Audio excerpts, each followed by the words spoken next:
नमस्कार, जनता टीवी देख रहे हैं आप और मैं हूं आपके साथ रितेश कुमार गौतम। देश में कोरोना के मामले लगातार बढ़ते जा रहे हैं। पिछले 24 घंटे में कोरोना के 1,59,632 नए मामले सामने आए, जबकि 327 लोगों की मौत हुई। तो वहीं ओमिक्रॉन से अब तक 3,623 लोग संक्रमित मिले हैं। हालांकि बढ़ते कोरोना संक्रमण को लेकर सरकार सख्त है, पाबंदियां भी बढ़ाई जा रही हैं, लेकिन नागरिक होने के नाते कुछ कर्तव्य हमारे भी बनते हैं। हमें कोरोना से बचने के लिए क्या कुछ करना चाहिए, आपके तमाम सवालों का जवाब देने के लिए हमारे साथ मौजूद हैं हेल्थ एक्सपर्ट। तो बने रहिए हमारे साथ।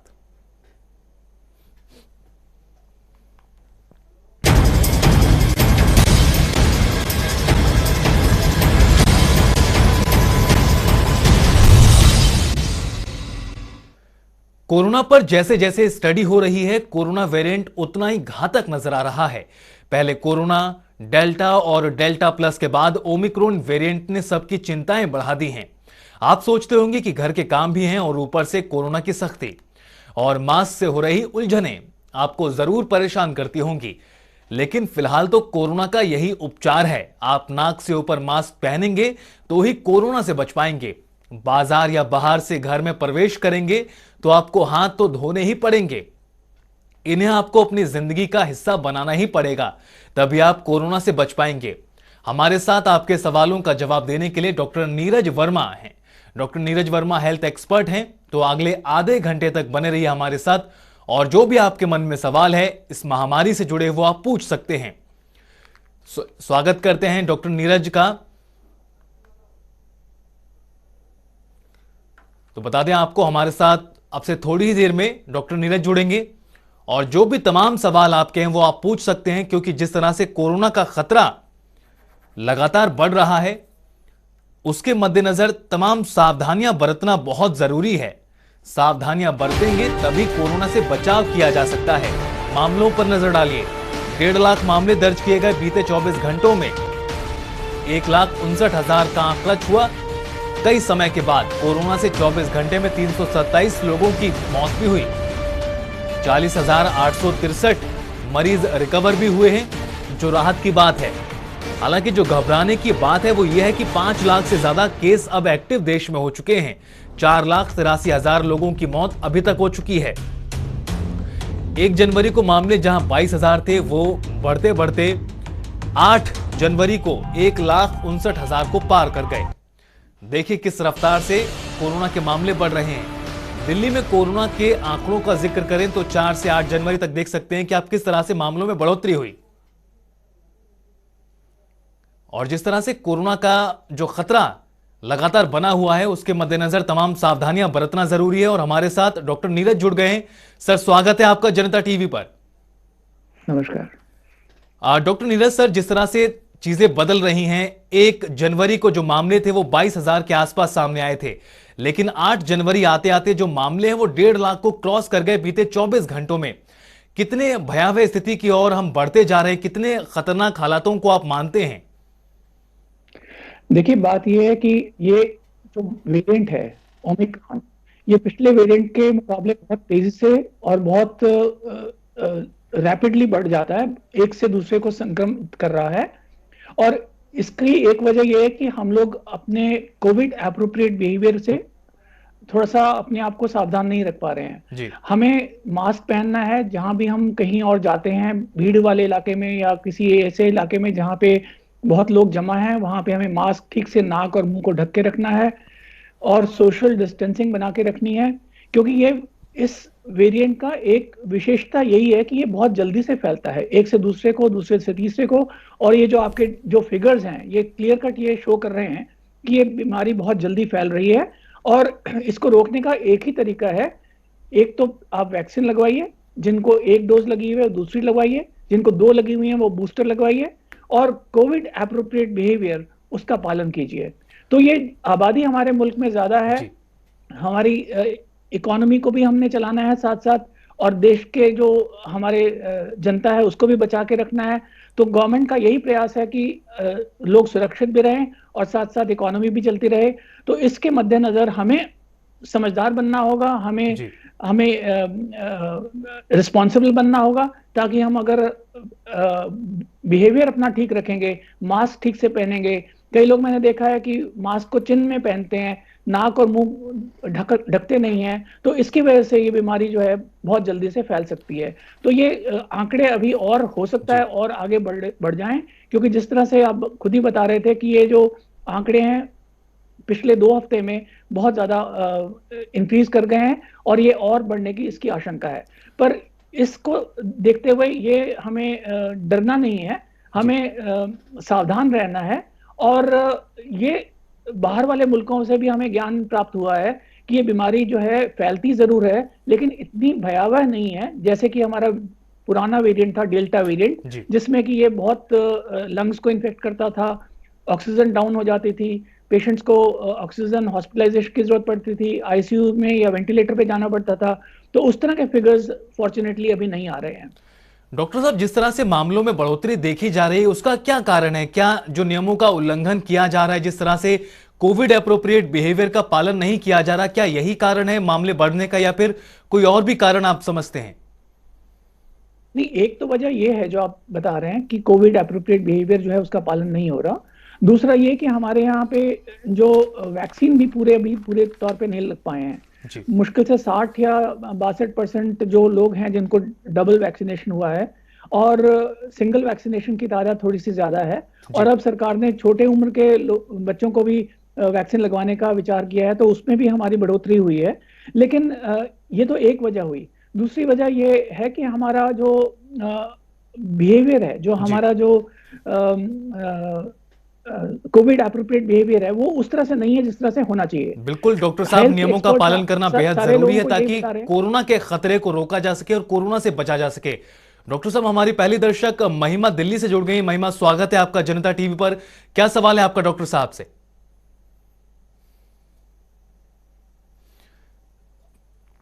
तो महिमा से संपर्क टूट गया है। कोशिश करेंगे, आप लगातार टीवी स्क्रीन पर नंबर देख रहे हैं, कॉल कर सकते हैं, जो भी आपका सवाल है वो पूछ सकते हैं। डॉक्टर साहब, जिस तरह से हम बात कर रहे हैं, कोरोना के मामले बढ़ रहे हैं, हालांकि इस बीच हम देख ये भी रहे हैं कि जो वैक्सीनेशन का दायरा है वो देश में बहुत तेजी के साथ बढ़ रहा है। अभी हाल के दिनों में 150 करोड़ डोज सुनिश्चित की जा चुकी है देश में। किस तरह से राहत की खबर है जैसे जैसे वैक्सीनेशन का दायरा बढ़ रहा है और वैक्सीनेशन ज्यादा से ज्यादा लोगों को दिया जा रहा है? देखिए, ये हमने देखा है कि जितने लोग वैक्सीनेट हो रहे हैं उनको अगर ये इन्फेक्शन दोबारा हो रहा है तो वो एक माइल्ड किस्म का इन्फेक्शन रह रहा है, जिसमें थोड़ा सा बुखार, खांसी या बदन दर्द रह रहा है। लेकिन जिन लोगों ने वैक्सीन बिल्कुल नहीं लगवाया, उनको ये बीमारी घेर रही है और उनको हॉस्पिटलाइज भी होना पड़ रहा है, उनको ऑक्सीजन की आवश्यकता भी पड़ रही है और उनको आईसीयू और वेंटिलेटर पे भी जाना पड़ रहा है।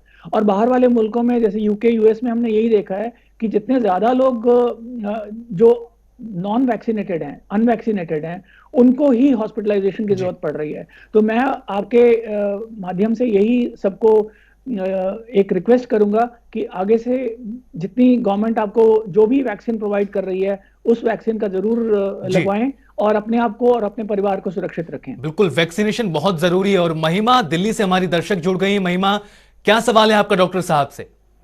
सर, मेरा ये सवाल है कि मैं एक संक्रमित के संपर्क में आई थी और अब मुझे क्या क्या सावधानियां बरतनी चाहिए। वैसे तो मैंने खुद को होम आइसोलेट कर दिया है, आगे मुझे क्या क्या प्रिकॉशंस लेने चाहिए उसके बारे में कुछ बता दीजिए। देखिए, अगर आप संक्रमित के कांटेक्ट में आई हैं तो आपको अपने आप को आइसोलेट करना बहुत जरूरी है, जो आपने कर लिया है। अपना फिर भी आप मास्क लगा के रखें। अगर उनकी आपको कोई और केयर कर सकता है उनकी, तो उनको रिस्पॉन्सिबिलिटी दे दीजिए। आप उनसे बिल्कुल दूर रहिए, जो रोजमर्रा का उनका काम है वो किसी और को दे दीजिए। आप अपने आप को आइसोलेट कीजिए और 5वें दिन आप दोबारा से अपना आरटीपीसीआर या रैपिड टेस्ट करा सकती हैं और अगर आपको नेगेटिव मिले तो फिर आप आइसोलेशन से बाहर आ सकती हैं। तो इस वेरिएंट में ये है कि आइसोलेशन को बहुत ज्यादा नहीं रखना है। 10 से 7 किया है, अब 7 से 5 दिन के बाद भी हम पेशेंट्स को बोल सकते हैं कि अगर आप 3 दिन लगातार आपको फीवर वगैरह नहीं आया, कोई सिम्टम नहीं आया, तो आप आइसोलेशन से बाहर आ सकते हैं।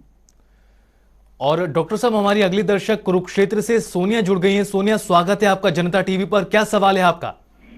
रितेश जी, सबसे पहले तो नमस्कार, और मैं जनता टीवी का धन्यवाद करना चाहूंगी। बहुत अच्छा शो जनता टीवी का ये है। और डॉक्टर साहब, आपको भी नमस्कार।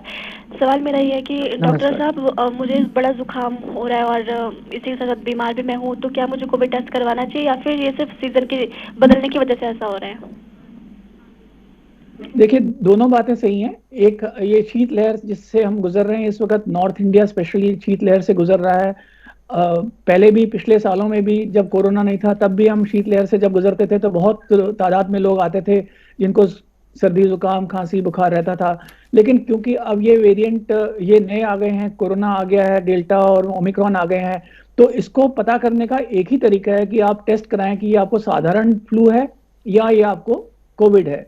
तो क्योंकि अगर कोविड है तो फिर तो आपको और जरूरत से ज्यादा ध्यान रखना पड़ेगा। अपने बुजुर्गों को, अपने बच्चों को थोड़ा सा बचाना पड़ेगा जो आपके संपर्क में आते हैं। अगर ये कॉमन फ्लू है तो फिर कोई ऐसी बात नहीं है, ये 3 हफ्ते 10 दिन में बिल्कुल इससे आपको आराम मिल जाएगा और आप अपने परिवार वालों के साथ घुल मिल सकती हैं।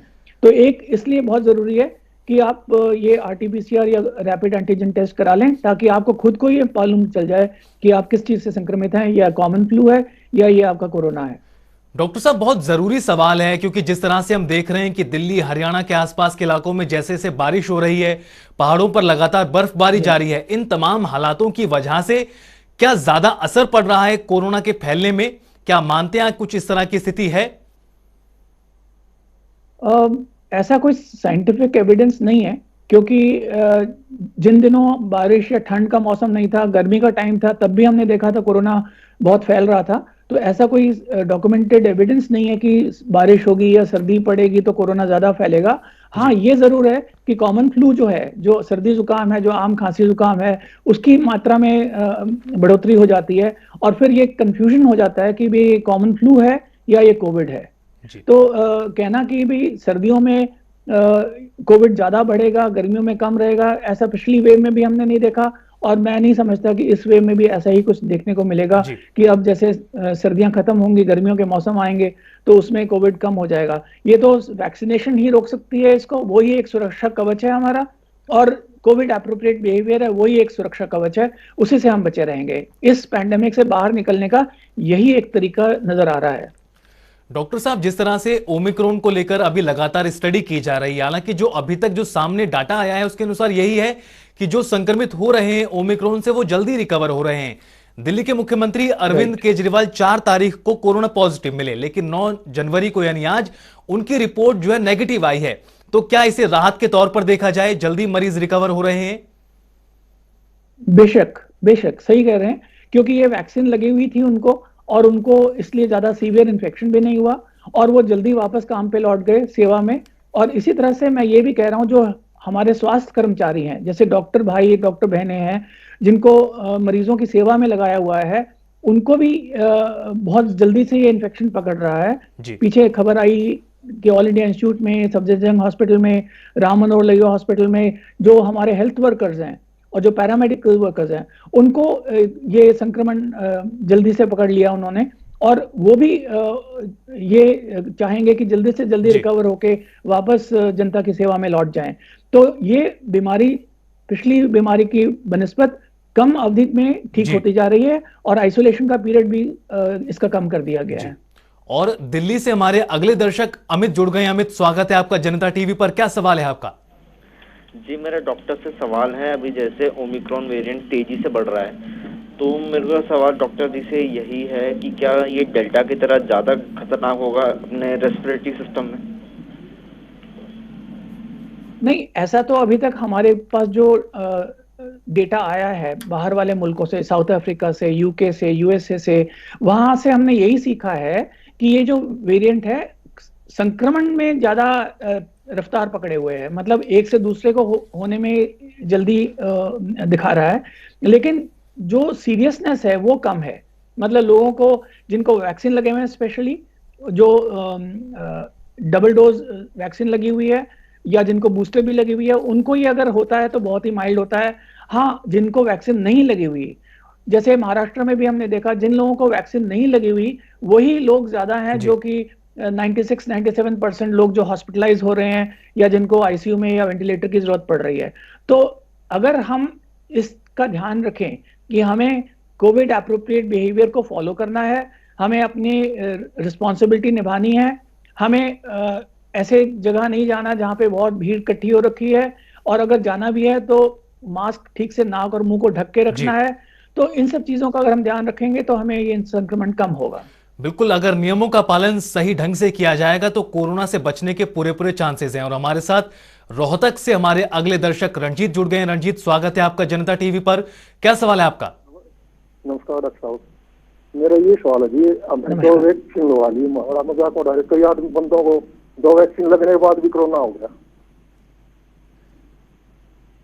देखिए, ये तो हमें शुरू से ही मालूम था कि वैक्सीन जिनको लगता है उनको 100% सेफ्टी तो नहीं है। जो वैक्सीन शुरू में आए थे उनमें भी 90% या 80% या 85% एफिकेसी दिखाई गई थी, यानी कि 100 लोगों को लगेगा तो हो सकता है 10 लोगों को फिर भी इन्फेक्शन हो जाए। लेकिन ये हमें अच्छी तरह से बताया गया था वैज्ञानिकों ने कि अगर हमें वैक्सीन लग जाएगा तो हमें बहुत क्रिटिकल अवस्था में नहीं जाना पड़ेगा, हमें बहुत ज्यादा गंभीर रूप से बीमार नहीं होना पड़ेगा, और छोटी मोटी खांसी जुकाम बुखार से हम ठीक हो जाएंगे। और कोई डेथ वगैरह या क्रिटिकल जो हो जा रहे हैं लोग, वो वही लोग हो रहे हैं जिनको वैक्सीन कम लगा है या 1 डोज लगी है, बिल्कुल नहीं लगा है। तो ये कहना कि भाई वैक्सीन लग गया है तो मेरे को कोरोना हो ही नहीं सकता, ये तो गलत है। हो सकता है, बीमारी हो सकती है, लेकिन उसका आंशिक रूप से असर होगा, पूरी तरह से गंभीर रूप से असर नहीं होगा। बिल्कुल, वैक्सीनेशन के बाद कोरोना का खतरा कम हो जाएगा, आसान भाषा में कहें तो। और हमारे साथ हमारे अगले दर्शक कुरुक्षेत्र से गौरव जुड़ गए हैं। गौरव, स्वागत है आपका जनता टीवी पर। क्या सवाल है आपका? सर नमस्कार सर, एक्चुअली मेरे को ये जानना है कि जैसे कि कोरोना बढ़ रहा है, लगातार कोरोना के केसेस बढ़ रहे हैं, और एक तरफ कोरोना बढ़ रहा है, एक ओमिक्रॉन बढ़ रहा है, तो जो कोरोना जो बढ़ रहा है और ओमिक्रॉन बढ़ रहा है, तो ओमिक्रॉन और ये क्या सेम ही है या ओमिक्रॉन अलग है या दूसरा वेरिएंट अलग है? क्या ओमिक्रॉन के साथ डेल्टा भी बढ़ रहा है? नहीं, अभी देखिए, डेल्टा की वेव जो आई थी हमारे कंट्री में वो पिछले साल आई थी, जो सेकेंड वेव थी। और अब जो नया कोरोना का ही एक और डेल्टा भी कोरोना का एक रूप है और ओमिक्रॉन भी कोरोना वायरस का एक रूप है। ये अलग अलग रूप हैं उसी वायरस के। तो ये ओमिक्रॉन जो है, ये ऐसा नहीं कि ओमिक्रॉन अलग बीमारी है और कोरोना अलग बीमारी है। ओमिक्रॉन एक कोरोना वायरस का ही एक म्यूटेंट है जो लोगों को संक्रमित कर रहा है। तो अभी जो इन्फेक्शन जो हमारी 3rd वेव हमारे कंट्री में आ गई है, वो ओमिक्रॉन की वजह से ज्यादा बढ़ रही है, ना कि डेल्टा की वजह से। हालांकि ये कहना कि भाई सब मरीजों को जिनको कोरोना है सबकी जीनोम टेस्टिंग हो तब पता चले कि ओमिक्रॉन है या डेल्टा है, ये तो सबका तो 100% नहीं हो रहा। कुछ लोगों का जीनोम टेस्टिंग हो रही है जिससे पता चल रहा है कि भी ये कोविड जो हुआ है इनको, ये ओमिक्रॉन की वजह से हुआ है। तो देखा ये जा रहा है कि जिस तरह से ये फैल रहा है, तो ये फैलने वाली जो विशेषता है ये ओमिक्रॉन वेरिएंट की है, ना कि इतनी डेल्टा वेरिएंट की। हाँ, डेल्टा भी फैलता था पर ओमिक्रॉन ज्यादा फैल रहा है। तो ये अनुमान यही है, सबका मानना यही है कि ओमिक्रॉन ही है जो इतनी तेजी से फैल रहा है। डॉक्टर साहब, लेकिन जिस तरह से हम बढ़ोतरी मामलों में देख रहे हैं, उनमें अधिकतर जो मामले बढ़ रहे हैं वो महानगर ही है। जैसे दिल्ली में 20,000 मामले कल सामने आए हैं, मुंबई में भी 20,000 मामले सामने आए, बेंगलुरु में 7,000, चेन्नई में भी कुछ इसी तरह से 5,000 से ज्यादा मामले बीते 24 घंटों में रिकॉर्ड किए गए।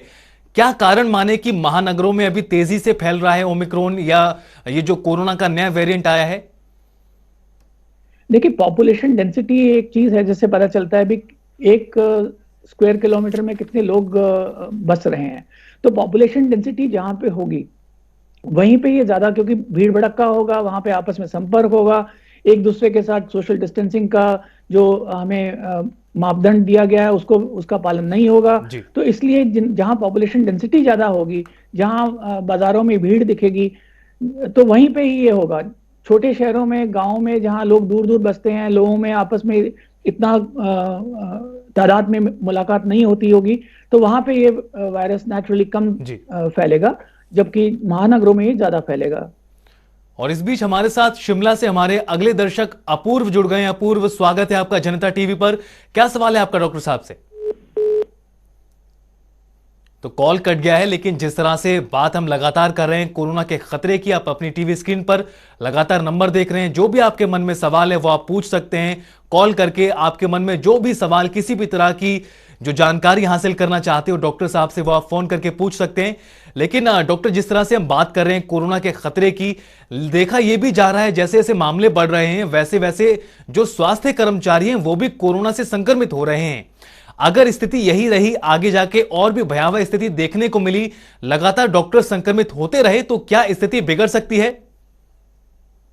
देखिए, ये तो आपने बहुत सही सवाल किया, क्योंकि जो देखभाल करने वाले स्वास्थ्य कर्मी हैं, अगर वो भी बीमार हो गए, उनको भी आइसोलेट करना पड़ा अपने आप को, तो अस्पताल में ड्यूटियां कौन करेगा? तो ये बहुत जरूरी है कि जो डॉक्टर्स हैं उनको इस तरह से रोटेशन पे लगाया जाए ताकि उनको बीच में ब्रेक मिल सके, या फिर जो डॉक्टर्स हैं उनको सरकार की तरफ से आदेश है कि अगर आपको संक्रमण किसी संपर्क में आए हैं किसी संक्रमित के, तो आप अपने आप को आइसोलेट मत करिए, जब तक आपको सिम्टम्स नहीं है आप काम पे आइए। तो गवर्नमेंट भी कोशिश कर रही है कि भी जनता की जो देखभाल करने वाले स्वास्थ्य कर्मी हैं वो ड्यूटियां करें, और डॉक्टर भी एक तरफ से या जो पैरामेडिक्स हैं वो भी चाहते हैं कि अपने आप को सुरक्षित रखें। तो ये आपकी बात सही है कि जैसे जैसे और बीमारी बढ़ेगी, जैसे जैसे संख्या बीमार लोगों की बढ़ेगी, जैसे जैसे लोग और संक्रमित होंगे, तो उनमें डॉक्टर और पैरामेडिकल स्टाफ जो है वो भी शामिल हैं, उनको भी ये संक्रमण हो सकता है, तो उनको भी अपना ख्याल रखना पड़ेगा, क्योंकि वो ही बैकबोन है। अगर वो ही ठीक नहीं रहे तो जनता की सेवा कौन करेगा? बिल्कुल। तो तमाम बातें आपने सुनी, किस तरह से health expert doctor Neeraj Verma ने तमाम जानकारियां दी। कोरोना से बचने के लिए सबसे जरूरी यही है कि नियमों का पालन किया जाए। बहुत बहुत शुक्रिया डॉक्टर साहब जनता टीवी से बात करने के लिए और तमाम जानकारी हमारे दर्शकों तक पहुंचाने के लिए। रुकेंगे यहां पर एक छोटे से ब्रेक के लिए। जनता टीवी पर खबरों का सिलसिला लगातार जारी है।